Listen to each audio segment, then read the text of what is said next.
What's up, guys and gals of the movement world? It's Sean Mishka, the Movement Miyagi, coming to you once again on behalf of Football Beyond the Stats and our Mover of the Year deep dive on Lamar Jackson, our Mover of the Year for 2024. Today, we're going to look at a Week 5 matchup in Cincinnati against division rival of Lamar Jackson, the Cincinnati Bengals. Week 5, but we're going to look at 5 different plays from Lamar Jackson.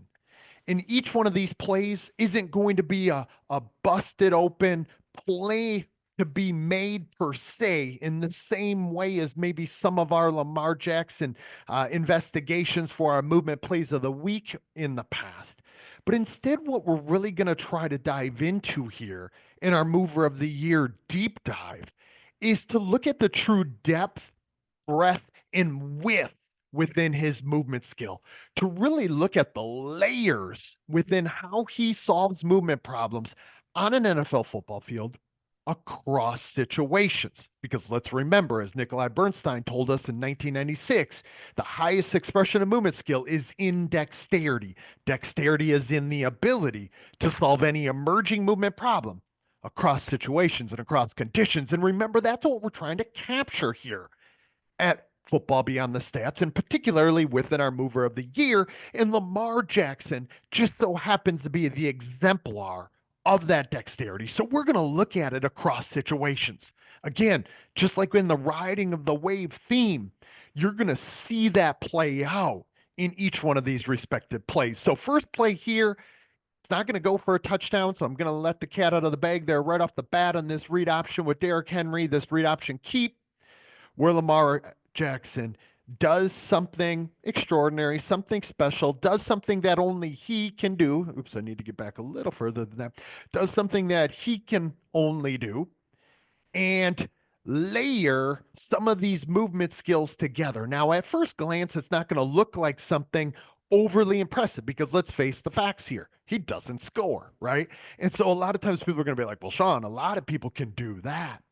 But I really want you to put yourself into the human movement system of Lamar Jackson, if you will. And I would suggest that you do that not only for this play, but with each play that we look at. Try to think about what information he's picking up, how that connection to that information or that information that he might be detecting and perceiving perpetually flows into his cognitions, meaning his intentional aims to act in a given way, the decisions he makes, the thoughts he might be thinking, and then how that perpetually feeds into or channels the adaptability of his actions. Sometimes really novel, highly authentic, highly expressive actions. We're going to see that not only today, but we're going to see that as a theme for who Lamar Jackson is. So 50% speed here. Again, even though he doesn't score, I want you to think about this moment to moment. Remember, at any given moment in time, there are going to be simultaneous and successive affordances that one is going to be perceiving, selecting, and ultimately acting upon. So put yourself into Lamar Jackson's movement system at this time. Think about what he might be perceiving moment to moment here. Let me just get out my friendly little telestrator here, and let's just kind of walk through this together, right? You guys have often heard me say that one could be looking to and one could be looking through. But at the same time, a skilled perceiver is also a skilled behavior. Okay. But a skilled perceiver, their perception is getting wider, deeper, and longer, and more rich or richer, right? So wider, deeper, longer, richer, meaning the picture is becoming more clear for them in that moment in time as to what it channels, what opportunities are there, and how the unfolding moment to moment, which Lamar Jackson, again, is the exemplar of. I don't think anyone can dispute that. It's the reason why he's sitting atop the Mover of the Year throne. So you see these information sources that aren't cues, but they are deep, they are rich, they are meaningful. Okay. And they are going to help to channel how he ultimately aims to interact. Watch it another step forward and see what might have played out here. Okay. Right before he takes that hurdle hop. Okay. So I got myself a little far ahead here. But again, we don't mind watching this on repeat. You saw him look to Hubbard right there, number 94, Sam Hubbard.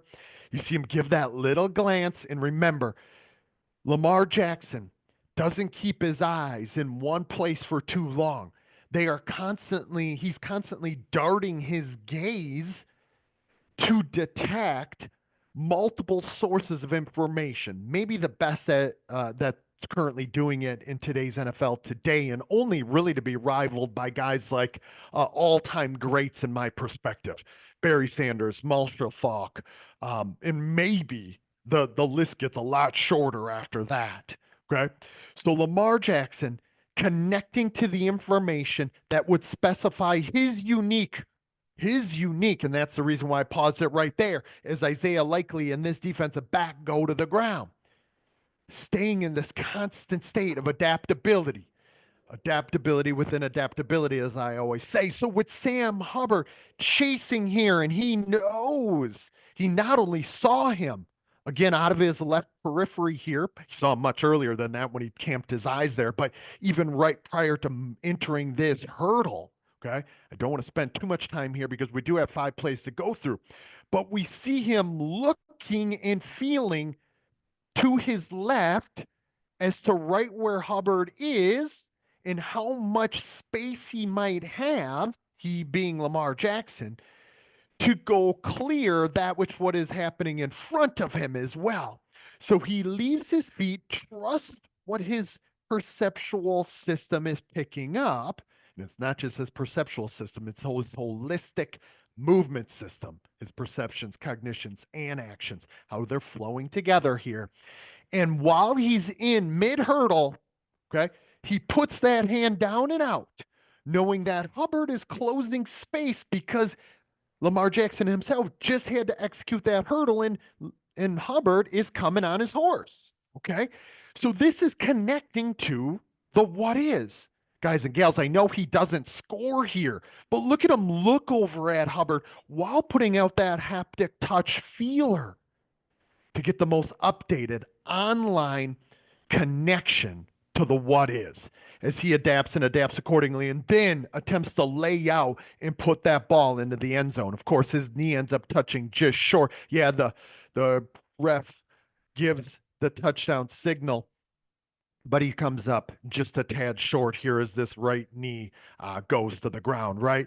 But you look at that, which what he's doing, adaptability within adaptability, but that adaptability, as we often talk about here at Football Beyond the Stats, our movement plays of the week or our mover of the year, shows itself because of intentionality and perceptual attunement.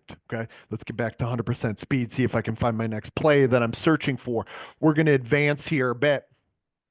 We're going to advance here to about, let's see, just right into the fourth quarter. Now, a few things that I want you all to pay attention to here as we look at this next play. Okay. Again, we're looking at the layers, trying to peel apart those layers of the movement skill onion that is Lamar Jackson, the movement skill savant, the one of one that is Lamar Jackson. Point your attention, fourth quarter now. Remember, across situations, that's what we're investigating play to play here, but also across conditions. Most people of conditions being weather conditions or night game, day game, but they don't often think about the conditions from key performance inhibitors. 31-21, Bengals up against the Ravens fourth quarter, where fatigue and pressure are both entering the mix. Okay. So you think about that and think about the most dexterous performers able to do it across all these situations, all these conditions. 100% speed here. Let's watch what Lamar Jackson does. Another read option, this time out of the shotgun, pushes his boy Ronnie Stanley along like, big man, get out of my way. But that's not really what he's saying. What he's saying, guys and gals, with this little haptic and touch feeler, just as we saw from him in 2019, that hand is typically always out. So he's picking up the information about the offensive lineman in front of him, or any blocker for that matter. It could be offensive lineman, it could be tight end, could be fullback, tailback, wide receiver. It doesn't really matter. If you're on the field, he might put his hand out to get that haptic touch feeler. But it's not just about that haptic touch. It's about what he's visually picking up at the same time. Not just about Stanley, but deeper. Again, you guys should be seeing a theme here. Let's watch at 100% speed one more time through. There's the hand and the touch. He gives Stanley that little nudge. He actually gets more interpersonal distance, sort of like an MMA fighter, as I've often said, hand fighting, okay? Trying to get that feeler out there. Where is that most relevant source of information? And what is that information telling me about my potential ways of interacting? That's essentially what the high level performer is saying or doing in these cases, right? So now we see it 50% speed. Let's again try to tell this human movement story for Lamar Jackson moment to moment. He gets tied up against Stanley, but look at where he's looking. I know it seems like pretty obvious, but he's looking to the opponent. He's looking to the threat. What could be the challenge to come? Successive affordances, right? How I solve this immediate local movement problem is going to flow into how I may solve subsequent movement problems, especially when you see all this space and then you see the line to gain up here on 1st and 10 at the 45-yard line. Okay. Let's think about how some of these things are all playing out. Okay. Because it all serves to channel that which what we're witnessing. Now he gives Stanley that little push. Stanley does get moving accordingly, but Lamar Jackson still focused, still with his education of attention camped on what information is out there about the what is. Okay. Let's not miss this. This is the depth. Okay. Now he knows where Stanley is because he can see him out of his periphery. Okay. Lamar Jackson, yes, he scans from left to right really frequently, but it's also very obvious, even though I just put that double line there, as he's kind of giving this measuring stick as well as that one as well. Okay.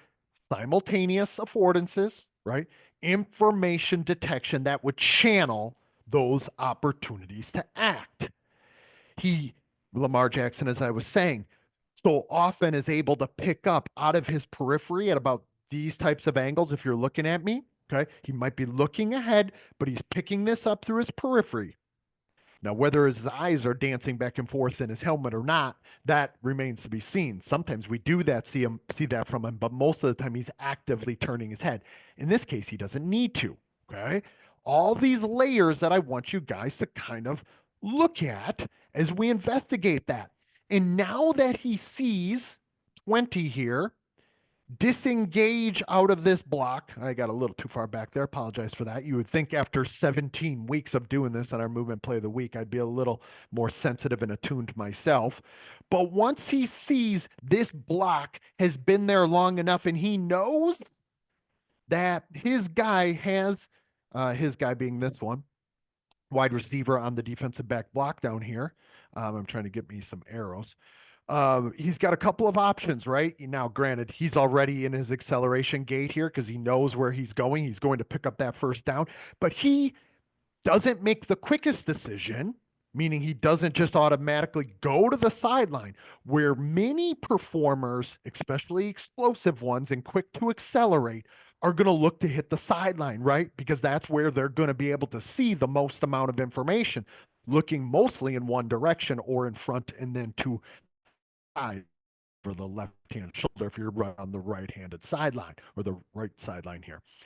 But Lamar Jackson keeps this long enough, and he still has plenty of interpersonal distance here, 5+ yards when he makes that decision, to turn and accept this affordance, accept this opportunity to act and exploit this gap. He hits that gas pedal now, and he hits it in a hiccup. Look at him, finds the guy as soon as he gets through and gets to safety. Okay, guys, gals, I don't want you to miss this. Okay, because this is nuanced movement skill. This is nuanced problem solving. When he gets past the first down, he remains connected to the what is. He knows he has a threat here, number 20, who I'm circling. He now knows that he has a threat at 57, who's coming from left to right for him. He looks to him and he knows that he must adapt his actions accordingly, which is exactly what he does. He lets that play right into his intentional aims to act in a given way. He lets that play right into the decision he's about to make and ultimately how he times that decision, and then how he adapts his actions to fit the needs and nature of the problem. He's already got the first down. That changes his intention slightly. Yes, he doesn't get out of 57's grasp. He does pick up 3.5, 4 more yards in a Lamar Jackson type of fashion. Okay. Playback speed back to normal here. Let me see where I'm going. We're going right to the next play. Okay. 1st and 20 now. I don't know what happened there in between. Next play on the highlight, that is. And we're going to see a Lamar Jackson do another thing that only Lamar Jackson can do. Okay. Like, you watch this play out. You watch Lamar Jackson in all his glory. Adaptability within adaptability, but the honest, authentic, expressive self, the exemplar of doing it. And maybe the most expressive player, not only in today's NFL, but that we have seen in a long, long time. Expressive in the fact that his movement behaviors are authentic to him. You know, we see guys like a Justin Jefferson, we see guys like a Saquon Barkley. We can go back further than that and see the Dante Halls, the Barry Sanders, again, the Marshall Falks, who I mentioned before. We can see these guys that their form of life shows in how they solve problems. Lamar Jackson, one of one, exemplar of being able to move in a phone booth and in chaos, whether it's in tight space or whether we're getting up and out and away from it in open space as I go to 50% speed here, because I do want to get through all these plays and I don't want this to drag on too long. This tight space, like, look at this connection. Guys and gals, this is Trey Hendrickson, okay? Trey Hendrickson was on my all movement team this year, 3rd team performer on the all movement team, maybe 2nd team. I can't even remember anymore. But, and he has been before a threat, a challenge, a perturbation right there. But you can tell Lamar Jackson is calm as a cucumber, right? Across situations, across conditions, okay? He's thinking of these simultaneous and successive affordances. Can I move and climb the pocket and deliver the ball downfield? Do I have somebody open to be able to do that? Do I have the ability to be able to run and make something happen with my legs? All these things on the table, of course, when it's Lamar Jackson. And look at him just side skirt, move from left to right, kind of dance up in a really symbiotic, synergistic way. Let's watch it play out, okay? And I don't want you guys to miss that as he just subtly dances forward, slices through the traffic, and look where he might be looking again. Okay, we can speculate only because it's not like we have eye tracking devices on him. Still thinking about throwing the ball, trying to see what he can feint and fake out there with this little pump fake. See if he can get guys to freeze. Guys and gals, this is all nuanced, all intertwined, all interconnected, and we can't separate any of it. Look at him. Look, he gives that little pump fake. He looks to the next defender. Did that pause him? Oh, it did. Now, how does that channel what other opportunities I have? And now, because of that, he decides, I'm going to tuck it. He gives this little in and out move that is sort of his signature or his trademark. He sees that he's got guys up here, even though he's not going to be able to use them or need them because he's in a complex movement problem right now. At that moment, local movement problem, the local movement problem, he makes this a 1v1 problem with this cat in the open field, tight space now, 3.5, 4 yards away. Comes into him, goes past him, sees the next challenge, spins out of it to keep himself out of harm's way. People have talked for years about Lamar Jackson's sustainability of his style. It comes from him being able to create. It comes from him not taking these extraordinary type of blows that other people simply are not able to do. Okay. I'm going to move ahead a little bit here. I think next play. This play, two left here against the Cincinnati Bengals in week 5. Still look at the score 31-21. Ravens are driving. Okay. They are at this point playing catch up in Cincinnati against the Bengals, who were a playoff team a year ago. Okay. Lamar Jackson, remember the hurdle we saw before. Totally different scenario, totally different situation. Needing to go put a team on his back and get a first down. Is there anybody that you'd rather have than the reigning NFL MVP and now our mover of the year for 2024? Of course, I would argue no, you wouldn't. You wouldn't want anybody else because this is the most authentic, creative, adaptable mover in today's NFL. Now, that same hurdle, and notice I said same hurdle, it's never the same, right? Repetition without repetition would tell us that it's not the same. Context conditioned coupling variability would tell us it's not the same. Remember, no two movement problems in sport are ever the same, no matter what they look like on the surface or no matter what movement action emerges. We never step in the same river twice, for we're not the same man, and the river's not the same either. That hurdle before was down at the goal line, was against different opponents, had a different situation. Okay, a totally different problematic slice.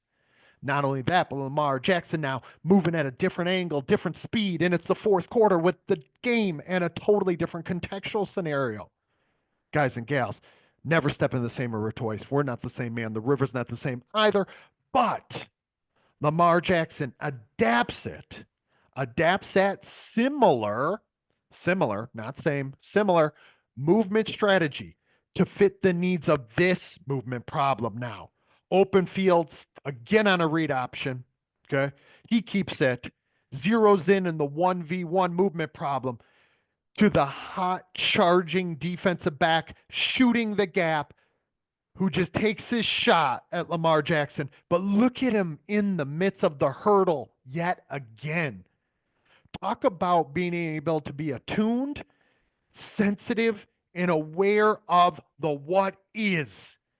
As soon as he knows he's safely clearing the defensive back and he can feel that, he now, moment to moment here, focused on making sure I can land it. But right when he knows he's going to be able to land it, let's watch his head and speculate as to where the eyes go.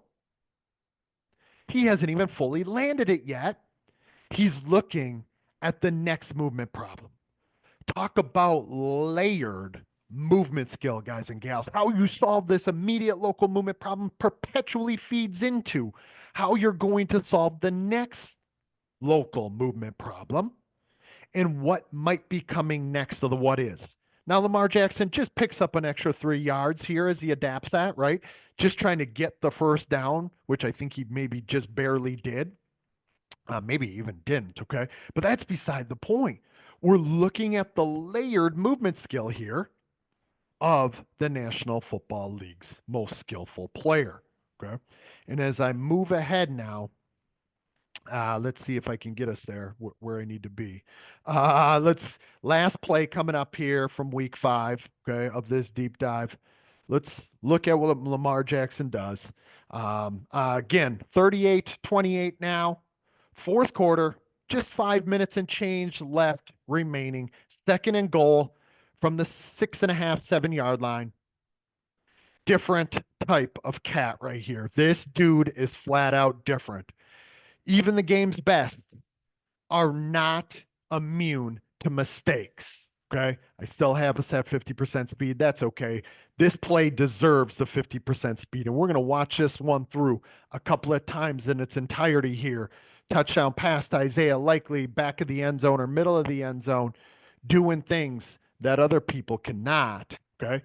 It's not a go ahead score. It's not even, it's just to keep them in the game at this point. Lamar Jackson fumbles the snap, okay? Takes his attention just momentarily off the ball. However, the ball is the program, right? The ball can be specifying because you better have the ball or you're going to have to do something with it. And now adaptability within adaptability under the chaos. Stays cool, calm, collected. Now he's got a deal with Sam Hubbard again. Here we are. Stiff arm, little boy, get off me, even though it's not quite a little boy. It's just Lamar Jackson when he's in the midst of backyard football, playground football. He's as playful and creative as it comes. In this midst, nobody'd rather have maybe Patrick Mahomes in that situation, but after that, maybe Josh Allen. But no doubt, without a shadow of a doubt, in this type of scenario situation, fumbling a stat, moving from left to right, needing a play to be made, throwing the ball slightly across body, Lamar Jackson, one of one, nobody else doing it like this, especially when we see it on this curve, this wide, deep, curvilinear path. And look at some of the Bengal staff, kind of just looking at him in disbelief. Sam Hubbard here, looking at this in disbelief, can do nothing more than bend a knee like, what in the world do I have to do to bring this dude to the ground? Okay. And don't worry, Sam Hubbard, lots of people be asking that about their interactions with Lamar Jackson. I mean, you see this, you can feel the angst, you can feel the pressure. Look at what I said before about being in the midst of a chaotic movement problem. Oh shit, I just dropped the ball down under the turf. I got to do something with it because time is ticking and I'm down on a knee. But Lamar Jackson, right here, let's call it as it is, has the wherewithal. Look at his head and his eyes. He's not even looking down at the ball. He feels the ball. He's grabbing the ball, but he knows, do I stay down or do I get up and do Lamar Jackson things? And luckily for us, in one of the greatest highlights you will see from the 2024 season and in this Mover of the Year deep dive, luckily for us, he does Lamar Jackson things. Grabs the ball, brings it to his leg, adapts with it, then moves on to Sam Hubbard, puts his hand out on there. Now he's not just doing it for a haptic touch feeler in an interpersonal distance gauge. This time he's doing it with a strength, power, strategy, and solution to get Hubbard off of him. Still looking downfield, ball in his right hand. Okay. Dangling it out here, keeping Hubbard away from him. Like, let's not miss this interaction. Okay. Special stuff here, guys and gals, when we really look at it. Okay. You can see this hand fighting. You can see in how it plays out. And once he has him where he wants him, he starts directing traffic. He starts pointing to Isaiah Likely, move from right to left. I'm going to get you the football. Just go make a play for me. And that's exactly what Likely does as the pressure comes in. And talk about dexterity, the ability to solve any emerging movement problem across situations, across conditions, not only in this interaction, as he escapes the pressure, as he begins to scramble, as he looks for the scramble drill left to right. Now, Jermaine Pratt coming in hot, hand up, charging at him. Lamar Jackson, strike. Like, look at this shot right here as he jumps, tosses the ball with Pratt coming into him, and he delivers a strike where only his guy can get it between three Bengal defenders in the end zone across his body. Guys and gals, this is a one-of-one movement cat right here, okay? This movement skill that we are witnessing from Lamar Jackson in this deep dive, as well as in the others that we will do, and our movement plays of the week from this season, should start to tell you that we're watching something awfully special. So for this movement, I was going to say movement play of the week, this Mover of the Year deep dive analysis on Lamar Jackson, our 2024 Mover of the Year. I hope you guys enjoyed it. Give me a thumbs up, hit subscribe, share it with your people, comment in the section below, but go ahead and look at the other deep dive analysis as well as we continue to piece together the layers and peel them apart to dissect and unpack what allows Lamar Jackson to do what only the Mover of the Year of 2024 can do.